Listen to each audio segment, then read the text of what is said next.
நான் அறிந்த வரையிலே கிட்டத்தட்ட 60 கோடி ரூபாய் சாணக்கியனுக்கு ஜனாதிபதி ரணில் விக்ரமசிங்கே அவர்கள் கொடுத்திருக்கின்றார்.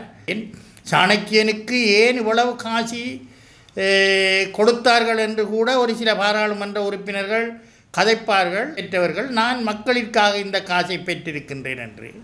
கட்சியின் முடிவை மீறி சாணக்கியன் அவர்கள் கிட்டத்தட்ட 60 கோடி ரூபாய் பணத்தை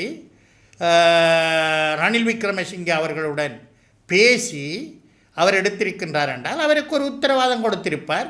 நான் உங்களுக்காக நேரடியாகவோ மறைமுகமாகவோ எதிர்வரும் ஜனாதிபதி தேர்தலிலே வேலை செய்வேன் என்ற உத்தரவாதம் கொடுத்திருந்தால் மாத்திரம்தான் ரணில் விக்ரமசிங்கே அவர்கள் அவ்வளவு காசு கொடுப்பார். இல்லாட்டால் ரணில் விக்ரமசிங்கே பற்றி எங்களுக்கும் தெரியும், எப்படியான நரித்தந்திரம் பிடித்தவர், எப்படி மக்களை பாராளுமன்ற உறுப்பினர்களை பாவிக்க வேண்டும் என்று நன்கு உணர்ந்தவர். அந்த வகையில் அவருக்கு கிட்டத்தட்ட 60 கோடி ரூபாய் காசு கொடுத்திருக்கின்றார் என்றால் சாணக்கியன் அவர்கள் கூட தமிழரசு கட்சியினுடைய அனுமதியுடன் அந்த காசை பெற்றார்.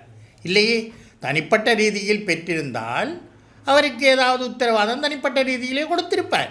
சில வேளைகளிலே அடுத்த முறை பாராளுமன்ற தேர்தலிலே கூட, ஏன் இந்த முறை கூட கட்சியின் முடிவில்லாமல் தனிப்பட்ட ரீதியிலே ஒரு முடிவெடுப்பவர் எதிர்காலத்திலும் எப்படி முடிவெடுப்பார் என்பதை மக்கள் தான் சிந்திக்க வேண்டும்.